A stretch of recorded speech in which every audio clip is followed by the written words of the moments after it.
आपण शिक्षण विभागामध्ये आला होतात, काय निमित्त होतं साहेब? मी आचार्य डॉक्टर प्राध्यापक पंजाब गव्हाणकर.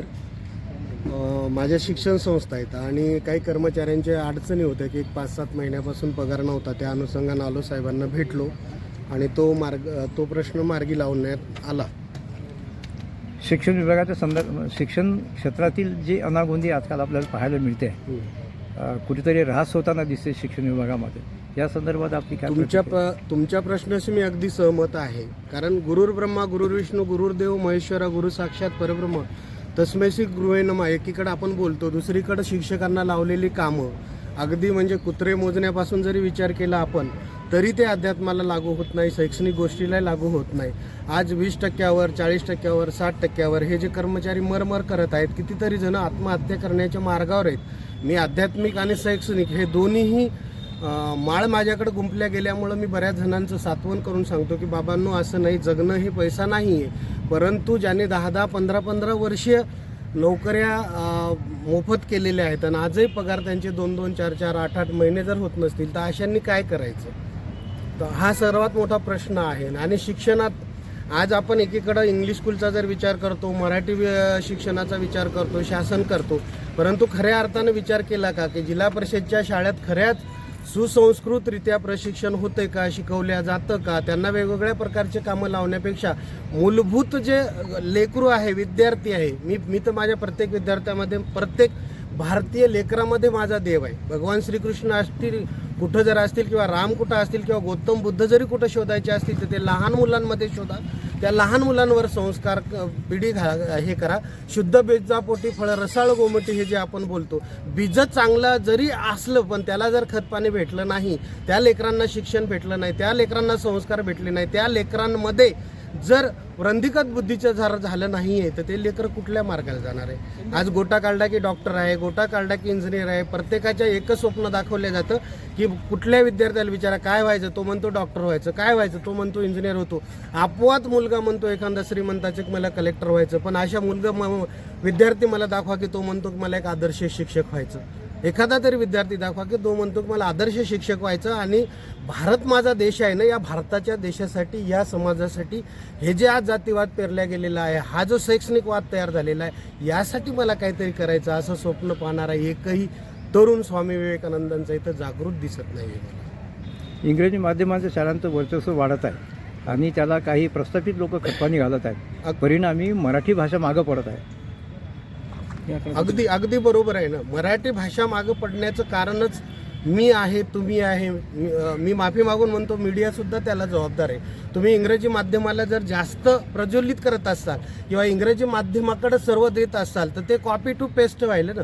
पोपटाला जर समजा थँक्यू शिकवलं तर आपल्याला अभिमान वाटते, पण आपल्या लेकराला थँक्यू शिकवताना आपण धन्यवाद शिकवत नाही. धन्यवाद म्हणल्यानंतर अभिमान आपले पालकाला व्हायला पाहिजेत, सर्वांनाच व्हायला पाहिजे, समाजाला व्हायला पाहिजे. पण त्याचा अभिमान वाटत नाही धन्यवाद म्हणण्याचा. परंतु थँक्यू म्हणलं की आपल्याला वाटतं आपलं लेकरू काहीतरी गोड छान शिकायचं. बरोबर आहे ना. इंग्रजी शाळेतही ते थँक्यूचा अर्थ तोच आहे, मराठी शाळेतही थँक्यूचा अर्थ तोच आहे. पण आपली मानसिकता जोपर्यंत समाजाची बदलणार नाही, सर्व डॉक्टर असोत, इंजिनियर असोत, प्रत्येकाचे क्लास 1 अधिकारी असो, सक्षम समाजानं जर ठरवलं की मराठीमधून विचार करा ना. आज आमदार कुठले खासदार इंग्रजी शाळेत शिकलेले आहेत? व्यापारी प्रवर्गातले लोक जे उच्चभ्रू पदावर गेलेले आहेत ते कुठले झालेले आहेत मला सांगा ना तुम्ही, की जे मराठी शाळेतून शिकले तेच खरं उच्च पदावर आहेत. हे माझं एक मानस आहे, कदाचित माझं चुकीचं असू शकतो, पण मी केलेल्या अभ्यासानुसार सांगतो की मराठी शाळेत जो शिकल तोच खऱ्या अर्थानं तो महाराष्ट्रीयन आहे. मी तर म्हणेल मरेल पण हटणार नाही. जो मराठीच्या मागे लागल तोच महाराष्ट्रीयन आहे, तोच खरा मराठीचा अभ्यास करणारा मराठी माणूस आहे. आध्यात्मिक पातळीवर समाज आज अधोगतीकडे वाटचाल करत आहे की तरुणांचे लग्नाचं वय निघून जात आहे, तरुणीचं लग्नाचं वय निघून जाते तरी लग्न करत नाही. अपेक्षा अशी की मला कलेक्टर पाहिजे, मला मोठा अधिकारी पाहिजे, आणि परिणामी कौटुंबिक संस्था उद्ध्वस्त होण्याच्या मार्गावर आहे. अध्यात्मावर जर बोलायचं असेल तर तुमच्या प्रश्नाशी मी सहमत याच्यासाठी आहे की खरंच जर एक विचार केला की समजा माझी मुलगी किंवा तुमची मुलगी द्यायची असेल ना, तर आपण आधी पाहतो तो नोकरदार आहे का, ज्या मुलीला भांडे घासायची सवय नाही, पण आपण विचार करतो की त्या मुलाला शेती किती आहे, शेती किती आहे, त्या शेतात ती निंदायला जाणार आहे का, त्या शेतामध्ये ती काम करायला जाणार आहे का, मग तुम्हाला शेती हवी कशाला?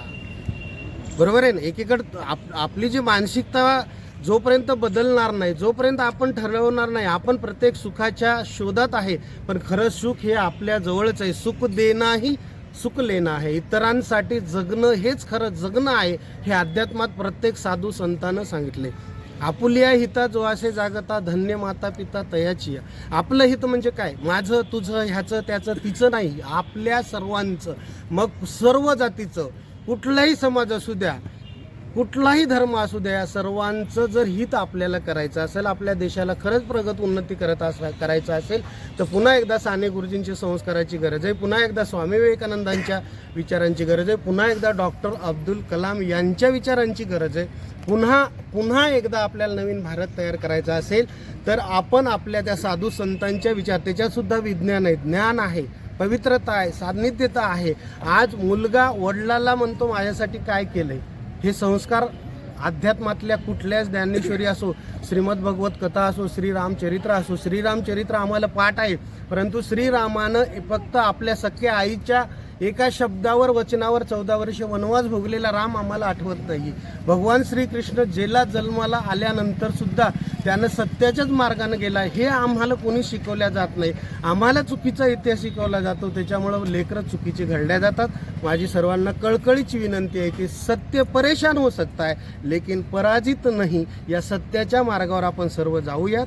काही चुकलं असेल तर क्षमा. रामकृष्ण यांचा आदर्श आपल्या समोर आहे. असे असूनही आज आपले आईवडील वृद्धाश्रमामध्ये आहेत. या मागची काय? हो, आपल्याकडे राम आहेत, आपल्याकडे कृष्ण आहेत, पण त्या लेकरांना तुम्ही जे शिकवता ना, त्याचे कारण मायबाप आहेत ना. तुम्ही तुमच्या लेकरांना शिकवा ना की माय किती श्रेष्ठ असते, कारण त्याच्या वडिलाची काळजी, त्याच्या वडिलाच्या आईची काळजी, म्हणजे आजी आजोबाची काळजी तुम्ही कशी घेताय, तसंच ते लेकरू तुमचं घेईल ना. तुम्ही स्वतः चूक करताय म्हणून तुमची लेकरं चूक करतात. पेरलं तेच उगवतंय. हल्ली आपण विचार काय करतो की पिकतंय काय ते महत्त्वाचं नाही आमच्या समाजाला, विकतंय काय हे महत्त्वाचं आहे आमच्या समाजाला. पण माझं म्हणणं आहे, सर्वांनी वेगवेगळं पिकवलंही पाहिजेत आणि सर्वांनी वेगवेगळं विकवलंही पाहिजेत, म्हणजे त्यात व्हिटॅमिन तयार होते. त्याच पद्धतीनं जर प्रत्येकाने ठरवलं की आपल्या लेकराला गुणागोविंदानं ते संस्कार द्यायचं, तो कलेक्टर होणं महत्त्वाचं नाही, तो डॉक्टर होतो, फॉरेनला जातो आणि मायबापाच्या मातीला येत नाही, हे जर महाराष्ट्रातल्या मातीत घडत असेल, तर कुठला इतिहास, कुठलं विज्ञान, कुठली संस्कृती आणि कुठला देश कुठं नेऊन ठेवला आहे महाराष्ट्र माझा, हे जर विचारायचं असेल तर संस्कृत आणि संस्कृतीवरच अध्यापन, अभ्यास होणं गरजेचं आहे. आपलं सरनेम सर, पूर्ण नाव आपलं? जी, माझं पूर्ण नाव आहे आचार्य डॉक्टर पंजाब तुकारामजी गव्हाणकर. मी हिंगोलीचा आहे, लिंबाळा मगता येथे माझं स्वामी विवेकानंद ज्ञानपीठ आहे. प्राथमिक, माध्यमिक, ज्युनियर, सिनियर आहे. आणि माझं शिक्षण MA, MPhil, PhD, MSW, BEd, MAd आणि MJ झालेले. विशेष म्हणजे इथं संभाजीनगरला, पूर्वीच्या औरंगाबादमध्येच झालेलं आहे. आणि ज्यावेळेस स्वतःला शोधायला निघलो, नर्मदा परिक्रमा केली मी 3600 किलोमीटर. याच अवस्थेत गेलो, आजही 12 वर्ष झाले याच अवस्थेत. एक टाईम जेवण करत असतो, पायात चप्पल नाही. या शिक्षणाचा अहंकार नाही, कारण हे शिक्षण लेकरापर्यंत पोहोचणारा खरा गुरु आहे. मी तर म्हणतो गुरुची क्षमता आज गुरुमध्ये राहिली नाही, गुरु सर झाले म्हणून मुलं तसे झाले. आता त्या सरांना तुम्ही परत एकदा गुरु करा, परत नवीन वळण द्या, परत नवीन संस्कार घाला. नक्कीच आपला देश एकनिष्ठ सात्विक हिंदुस्थान झाल्याशिवाय राहणार नाही. रामनवमी त्याच्याबद्दल आपण हा, हे बघा, राम प्रत्येकाच्या हृदयात आहे, राम प्रत्येकाच्या कर्मात आहे, राम प्रत्येकाच्या भूमिकेमध्ये आहे, राम प्रत्येकाच्या रागात सुद्धा आहे. आणि राम जर शोधायचा असेल तर त्या म या गोष्टीला, म्हणजे जिवंत जन्मापासून ते मृत्यूपर्यंतच्या इतिहासाला आपण राम म्हणू. रामनवमी खऱ्या अर्थानं जर करायची असेल तर आपल्या शेजाऱ्या पाजाऱ्यांपासून सर्वांच्या सुखादुःखामध्ये सहकार्याच्या भूमिकेत जा. प्रत्येकामध्ये राम बघा, कुठला धर्म बघू नका. राम हे हिंदुत्वाचं प्रतीक आहे असं नाही. राम हा आपल्या हिंदुस्थानाचा, आपल्या देशाचं प्रतीक आहे की रामासारखं जगायचं असेल, एक वचनी एक पत्नी जगायचं का नाही, आपण कसं जगत आलो हे जर आपण जराशी स्वतःच्या मनाला विचारलं, हू आहे, मी कोण आहे, मी रामाचा आहे ना, मी हिंदुस्थानचा आहे ना, मी या देशातला आहे ना, तर रामातला कोणता गुण माझ्यात आहे, रामातला एक थेंब रक्ताचं जर माझ्यात असेल तर माझ्यावर कुठले संस्कार आहे, हे जर आपण रामचरित्रमानस वाचून जर एक गुण जरी आपण घेतला तर खऱ्या अर्थानं रामनवमी जयंती ही सर्व देशात नाही जगभरात चांगली झाल्याशिवाय राहणार नाही. थँक्यू.